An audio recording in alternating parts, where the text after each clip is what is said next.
Hello everyone. तो फिर से आप सबका स्वागत है हमारे YouTube channel vision for government job पे। तो चलिए स्वाति मैम आपके संग आ गई हैं, तो चलते हैं हम अपने करंट अफेयर्स को स्टार्ट करने, जो कि बेस्ड है हमारे 20 मई 2020 पे। तो यहाँ पे आपके लिए सबसे पहला क्वेश्चन आता है, जो कि है which among the following state has decided to provide video calling facility TV set to कोविड-19 पेशेंट।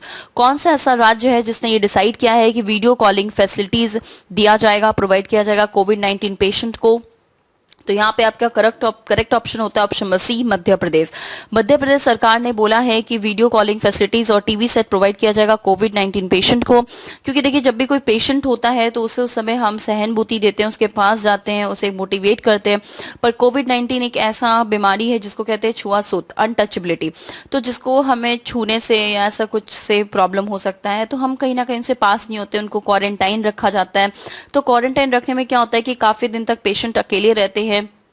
तो यहाँ पे रिकवर होने की जगह वो कहीं डिप्रेशन में ना चले जाएं, इसलिए मध्य प्रदेश सरकार ने कहा है कि टीवी और ऐसा कुछ प्रोवाइड किया जाएगा जिससे वो बोर भी कम फील होंगे और जल्दी जल्दी वो ठीक हो पाएंगे। ठीक है, तो चलिए हम अपने नेक्स्ट क्वेश्चन पे चलते हैं, लेकिन उससे पहले ध्यान दीजिएगा एक सवाल यहाँ पे है, corporate social responsibility. Corporate social responsibility क्या है, इसके बारे में आप मुझे कमेंट सेक्शन में लिख के जरूर बताइएगा। तो नेक्स्ट क्वेश्चन है आपका question number 2। US private equity firm General Atlantic has decided to invest rupees 6,600 crore in which among the following Indian company? US की private equity firm General Atlantic ने डिसाइड किया है कि वो 6,600 करोड़ को इन्वेस्ट करेंगी, कौन सी इंडियन कंपनी में। तो ऑब्वियसली इसका करेक्ट ऑप्शन है ऑप्शन नंबर सी, रिलायंस जियो। रिलायंस जियो को काफी इन्वेस्टमेंट मिला है। अभी जनरल एटलांटिक ने भी कहा है कि 6,600 करोड़ वो इन्वेस्ट करेंगे। इससे पहले विस्टा इक्विटी पार्टनर बोल चुके हैं, private equities firm silver lake कर चुके हैं, और फेसबुक आप सबको पता ही होगा।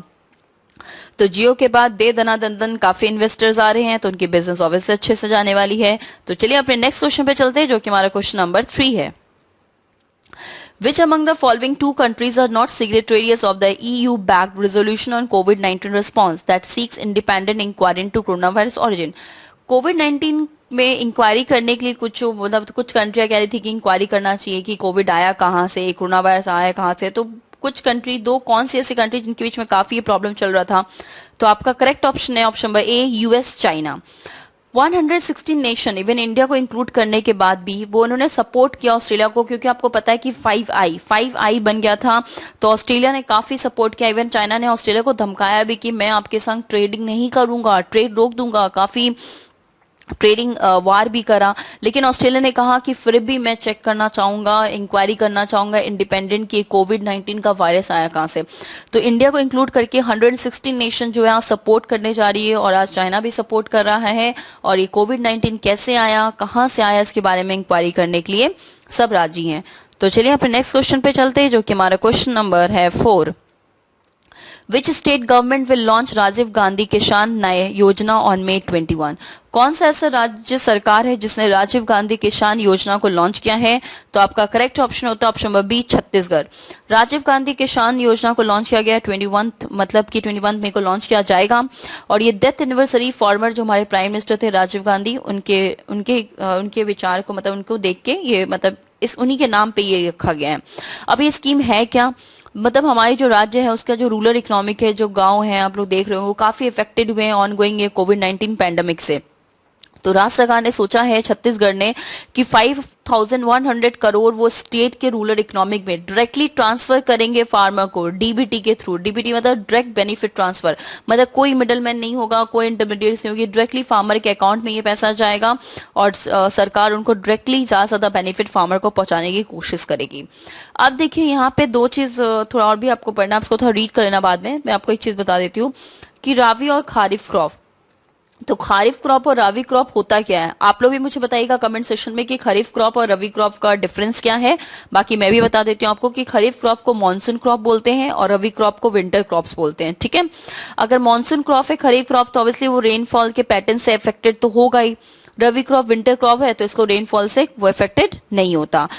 खरीफ का जो हार्वेस्टिंग मंथ होता है वो सितंबर से अक्टूबर के बीच में होता है। रबी का हार्वेस्टिंग होता है मार्च से अप्रैल। आप कुछ मुझे एग्जाम्पल लिख के बताइएगा कि खरीफ और रबी का एग्जाम्पल क्या है कमेंट सेक्शन में। ठीक है, चलिए नेक्स्ट क्वेश्चन पे चलते हैं, जो कि हमारा क्वेश्चन नंबर 5 है। World first major football league resumed its season post COVID-19 lockdown in which among the following country? World का सबसे पहला मेजर फुटबॉल लीग जो है सीजन मतलब उसका सीजन पोस्ट हुआ है कोविड 19 लॉकडाउन में, तो कौन सी कंट्री है इसमें से? जिसमें करेक्ट ऑप्शन होता है ऑप्शन नंबर डी, जर्मनी। याद रखिएगा जर्मन का बुंदेसलिगा एक मतलब कि फुटबॉल यूरोपियन फुटबॉल लीग है जो 2019-2020 का सीजन को ऑन गोइंग कोरोना वायरस के कारण इसको रिज्यूम किया गया, मतलब वापस से स्टार्ट किया जाए क्योंकि काफी इसको पोस्टपोन कर दिया गया था।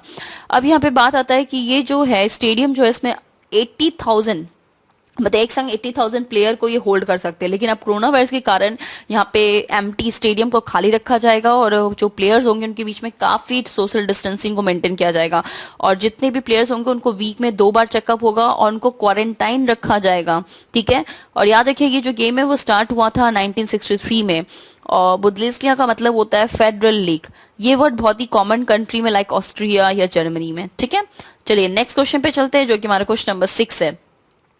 The renowned writer and playwright Ratnakar Matkari died recently. He was known for his writing in which language? अभी हमारे renowned writer और जो प्ले राइटर है रत्नाकर मतकरी उनका भी फिलहाल में डेथ हुआ है, तो वो कौन से ही वॉज नोन कौन से लैंग्वेज के लिए वो जाने जाते हैं? तो यहाँ पे आपका correct option number D, Marathi.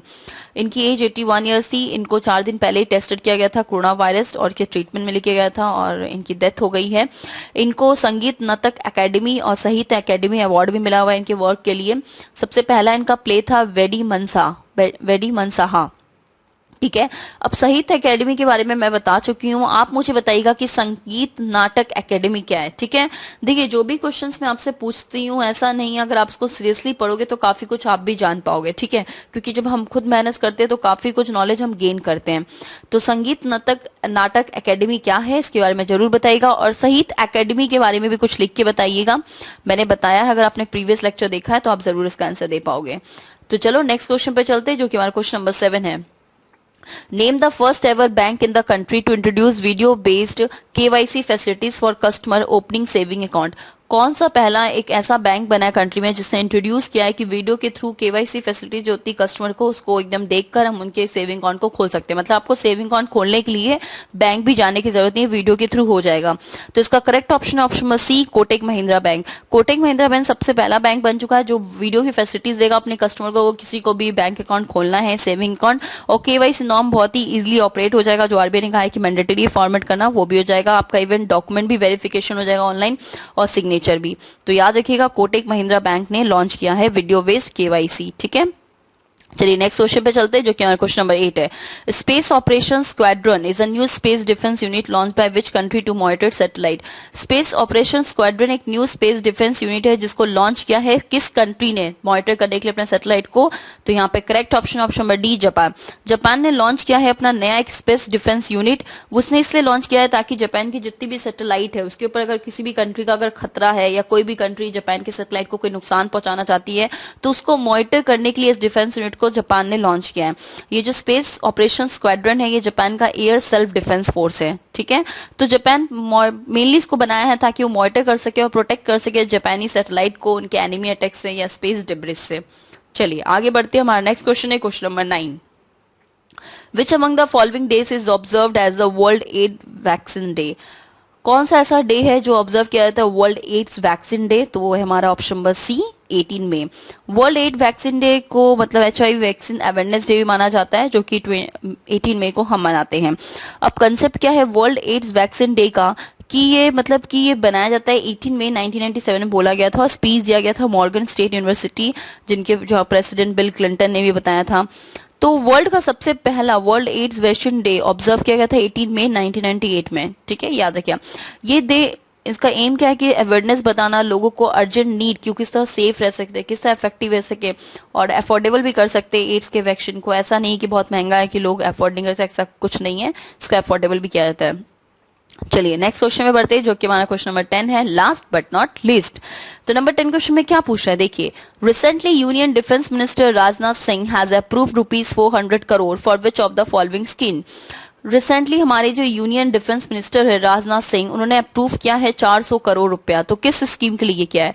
यहाँ पे करेक्ट ऑप्शन होता है option number D, defence testing. याद रखिएगा ऑप्शन नंबर डी है डिफेंस टेस्टिंग इंफ्रास्ट्रक्चर स्कीम। तो जो हमारे डिफेंस मिनिस्टर राजनाथ सिंह, उन्होंने अप्रूव किया है 400 करोड़ रुपया टेस्टिंग करने के लिए डिफेंस सेक्टर में। और ये डिफेंस टेस्टिंग इंफ्रास्ट्रक्चर स्कीम जो है वो 5 साल से रन हो रही है। 6 to 8 मॉडर्न टेस्टिंग फैसिलिटीज भी बनाई गई है और ये 2 फेज में चलेगा, एक उत्तर प्रदेश और तमिलनाडु में। तो ये इंपॉर्टेंट है, याद रखिएगा। और 75% गवर्नमेंट इसको फंड करेगी और 25% आएगा स्पेशल पर्पस व्हीकल से। तो गवर्नमेंट का इसमें स्पेंडिंग कितना है? 75%। तो यहाँ पे आपके टॉप 10 करंट अफेयर्स खत्म होते हैं। और जैसे मैंने पिछले सेशन में बोला था कि अगर आप लोग चाहते हो कि मैं आपको होमवर्क दूं तो आप कमेंट सेक्शन में बताइएगा। अजय ने आंसर दिया है और 1-2 बच्चे ने आंसर दिया, बाकी बच्चे पता नहीं क्या व्यूज तो होता है, लेकिन बाकी बच्चे ने शायद आंसर नहीं दे रहे। आप आंसर दीजिए, क्योंकि अगर आप आंसर देते हो तो हम सब भी बहुत मोटिवेट होते हैं आपसे कि हम लोग भी आपके कुछ नया नया चीज लाएं। अगर आप आंसर दोगे तो ऑब्वियसली हमें मोटिवेट करेगा, जिससे हम और अच्छे से आपको ये आंसर दे पाएंगे। तो अजय ने जो कहा है कि हाँ हमें और 5 क्वेश्चन चाहिए, तो अब नेक्स्ट सेशन जो मेरा आएगा उस सेशन में मैं आपके लिए 5 क्वेश्चंस लाऊंगी एंड आई होप कि आप लोग सब उसका आंसर दोगे। अगर आपको ये सेशन अच्छा लगता है तो इसे शेयर करो, लाइक करो, सब्सक्राइब करो और हाँ अच्छे से घर में रहो और अपना ध्यान दो। आई होप हम सब जल्दी ही मिलेंगे। Thank you.